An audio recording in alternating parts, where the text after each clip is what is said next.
Olá, nem olhos viram, nem ouvidos ouviram, nem jamais penetrou em coração humano aquilo que Deus tem preparado para aqueles que nele esperam. Hoje nós vamos mudar um pouquinho. Ao invés do livro de Atos, nós vamos ler o livro de Mateus, capítulo 24. Vamos ler a partir do verso 36. Eu queria que vocês acompanhassem comigo. Mateus 24, a partir do 36, diz assim: Quanto ao dia e a hora, ninguém sabe, nem os anjos do céu, nem o Filho, senão somente o Pai. Como foi nos dias de Noé, assim também será na vinda do Filho do Homem. Pois nos dias anteriores ao dilúvio, o povo vivia comendo e bebendo, casando-se e dando-se em casamento, até o dia em que Noé entrou na arca. E eles nada perceberam, até que veio o dilúvio e os levou a todos. Assim acontecerá na vinda do Filho do Homem. 2 homens estarão no campo, um deles será levado e o outro deixado. 2 mulheres estarão trabalhando no moinho, uma será levada e a outra deixada. Portanto, vigiem, porque vocês não sabem em que dia virá o Senhor. Mas entendam isso: se o dono da casa soubesse a que hora da noite o ladrão viria, ele ficaria de guarda e não deixaria que a sua casa fosse arrombada. Assim vocês também precisam estar preparados, porque o Filho do Homem virá numa hora em que vocês menos esperam. O que Jesus está falando aqui? Ele está falando aqui justamente a respeito da sua segunda vinda. Jesus teve uma primeira vinda, nasceu de uma virgem, né? Cresceu, se tornou homem e teve um ministério lindíssimo, até que culminou com a vitória da morte, sobre a morte, né? A vitória sobre Satanás. E ele ressuscitou no 3º dia, ficou conosco 40 dias, subiu ao céu e prometeu que ia voltar. E quando houve essa promessa, então a pergunta que é feita desde então é: quando será a volta do Senhor?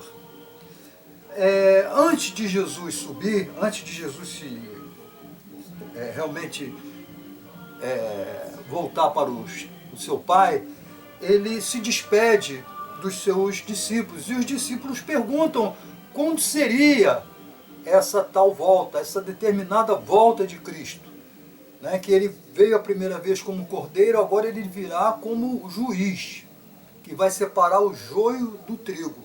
Então perguntaram a ele, quando será essa volta? Ele diz que ninguém sabe, nem os anjos, nem mesmo o Filho sabe. Hoje ele já sabe, naquela época ele não sabia ainda. Mas ele diz que o Pai sabe. E ele compara essa volta com um ladrão na noite. E ele diz o seguinte, que se o dono da casa soubesse em que momento o ladrão viria, né, então ele ficaria preparado, aguardando, né, que o ladrão arrombasse a porta, passasse pela janela, não sei. Mas o dono da casa estaria preparado, aguardando o momento que o ladrão entrasse. E ele diz para os seus discípulos o seguinte: vocês devem estar igualmente preparados como o dono da casa. O dono da casa sabe que o ladrão vem, então ele fica esperando, né, pronto a invasão do ladrão. Ele faz uma comparação dizendo que os seus discípulos, ou melhor, a igreja, deverá estar preparada para esse momento, o momento da volta do Filho do Homem, da volta de Jesus, que dessa vez ele não virá mais como cordeiro, e sim como juiz, separando o joio do trigo. E ele fala que no tempo de Noé era assim: as pessoas se casavam, davam-se em casamento, comiam, bebiam, em outras palavras, as pessoas viviam as suas vidas, cada qual do seu modo, e ninguém se importava com Deus.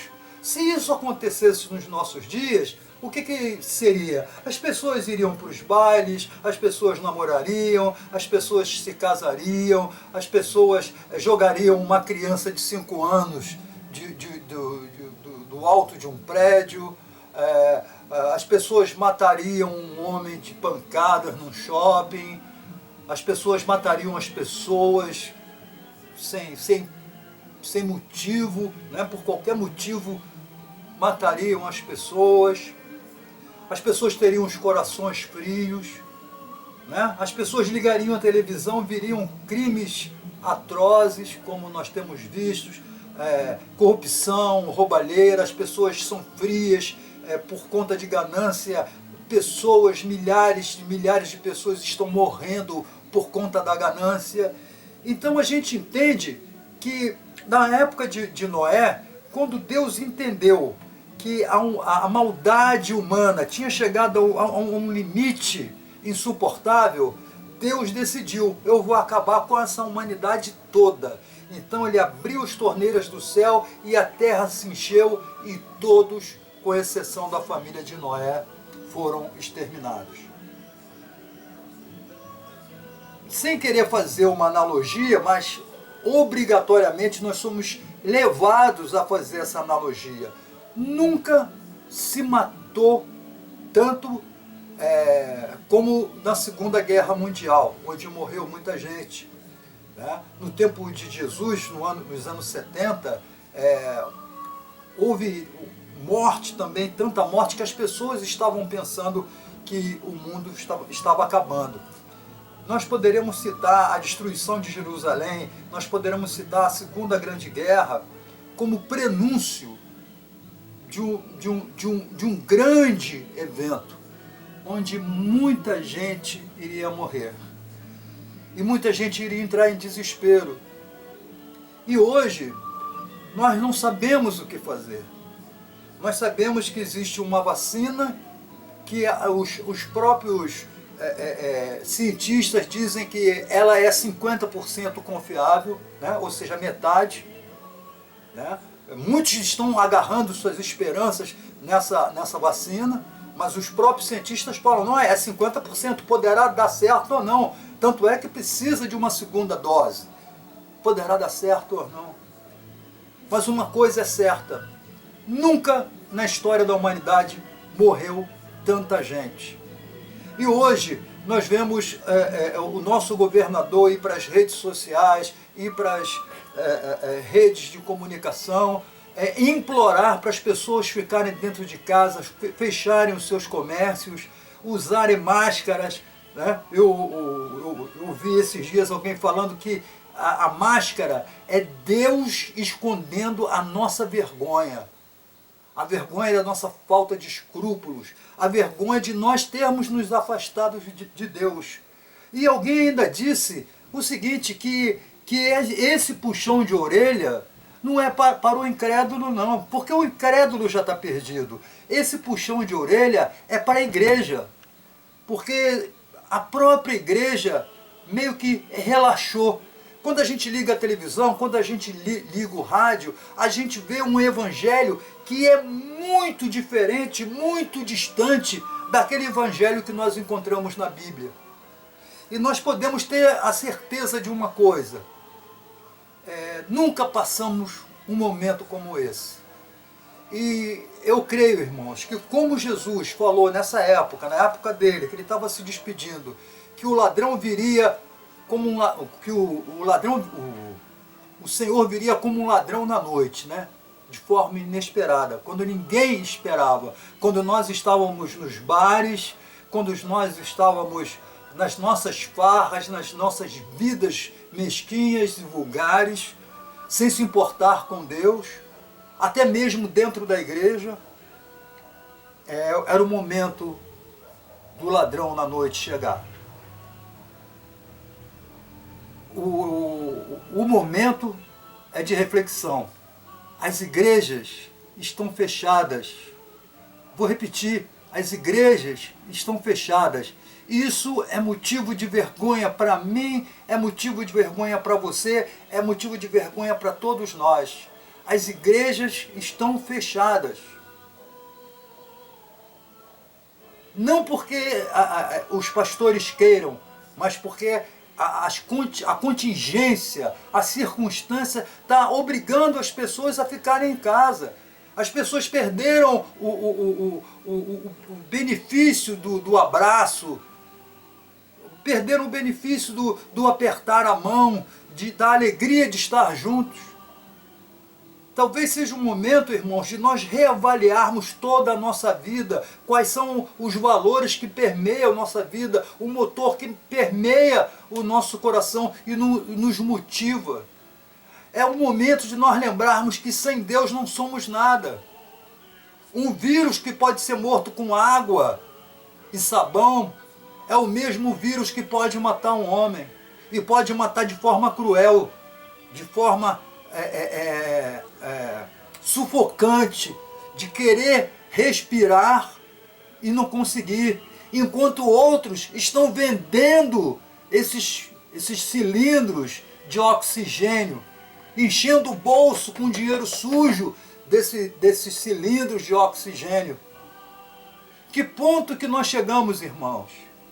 Que ponto? O momento é um momento de reflexão, de nós voltarmos para a Bíblia, voltarmos para Deus e clamar: sem Deus nós não somos ninguém.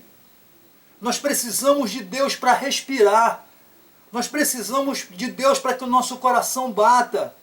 Então o maior valor da nossa vida é Deus. É o nosso relacionamento com Deus, é aquela bênção, aquele privilégio que nós tínhamos de no domingo nos dirigirmos para a casa de Deus, para cultuar, para adorar, para dizer muito obrigado. É aquele privilégio que nós temos de ir na casa de Deus e nos ajoelharmos e falar: Deus, eu estou com medo, tira o medo do meu coração. Deus, o meu parente está doente, cura. Deus, faça de mim uma pessoa melhor, tira do meu coração aquilo que não te agrada. Senhor, muda meu pensamento, muda os meus valores, eu quero abraçar os teus valores.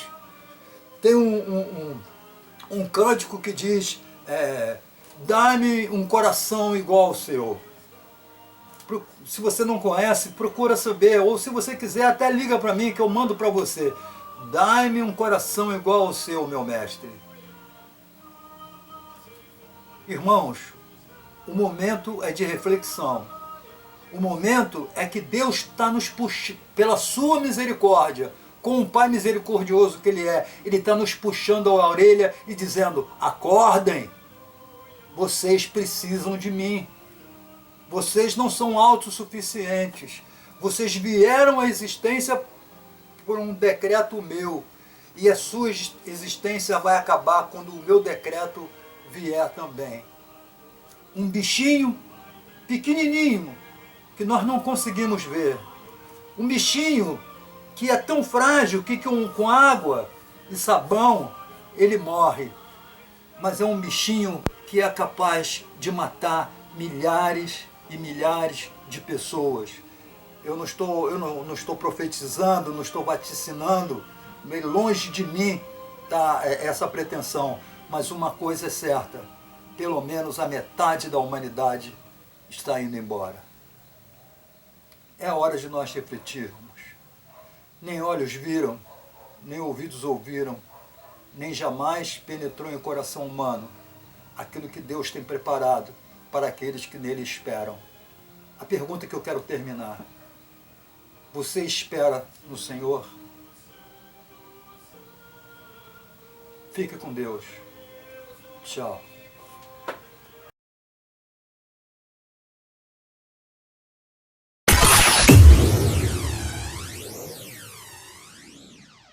Olá! Nem olhos viram, nem ouvidos ouviram, nem jamais penetrou em coração humano aquilo que Deus tem preparado para aqueles que nele esperam. Eu quero fazer um convite para você. Você que costuma ler a Bíblia, você que gosta de ler a Bíblia, e você que ainda não começou por alguma razão a ler a Bíblia, eu quero fazer um convite para você. Existe um projeto chamado Conhecendo Deus através da Bíblia ou através das Escrituras. É um curso online, inteiramente grátis, Tá? Você pode assistir através do seu tablet, do seu celular, do seu computador. Você reúna a sua família 10 minutinhos por dia. Né? Reúne a sua família, filhinho, esposa, você, senta em volta na mesa, bota o seu celular, assista um bate-papo de 10 minutos. De preferência cada um com um caderninho, uma canetinha, anotando. Perdeu, pega lá e volta. Pode ser a hora que você quiser. Né? Ah, não, 8 horas da noite é o melhor horário para todo mundo? Tá, então 8 horas da noite se reúne. Você sabe que de 8 às 8h10 vai estar a sua família ali em torno do celular, em torno do tablet, em torno do seu computador, vai assistir um vídeo. E vai assistindo e vai anotando as dúvidas, vai anotando aquilo que você acha interessante. E se você tiver alguma dificuldade, o meu telefone é 999-645836. Eu estou à disposição, terei maior prazer em te servir. Tá? Mas o importante é que você entre lá no canal, é Cristianismo em Foco Oficial, e assista os pequenos vídeos de 10 minutos, 12 minutos que tem lá. Tá? E depois você liga para mim e me dá seu nome, que eu quero saber que você exista e eu quero te apoiar na leitura da Palavra de Deus. Eu quero dizer para você, não é meu interesse botar medo em ninguém, eu não suporto nem essa ideia, mas é um aviso. As coisas já estão acontecendo. Líderes dos grandes países, dos países que se julgam poderosos, estão de joelhos diante de um inimigo comum. Contra esse inimigo comum não existe outro remédio. É clamar pelo nosso Deus, clamar por Jesus. Ele prometeu isso, né? Se a gente clamar, ele iria escutar. Se o povo que se chama pelo meu nome se humilhar, então eu ouvirei dos céus, segundo Crônicas 7:14. Então eu quero convidar você, liga para mim, me dá o seu nome e assista os nossos vídeos lá no canal do YouTube, Cristianismo em Foco Oficial. Você assiste, liga para mim e fala, eu assisti o vídeo 1 e o vídeo 2, aí eu já estou sabendo, aí eu faço até umas perguntinhas e mando para você responder com base no vídeo. E se você tiver alguma dúvida na Bíblia também, por favor, é só ligar para mim. Nem olhos viram, nem ouvidos ouviram, nem jamais penetrou em coração humano aquilo que Deus tem preparado para aqueles que nele esperam. Fiquem com Deus e que Deus tenha misericórdia de todos nós. Amém.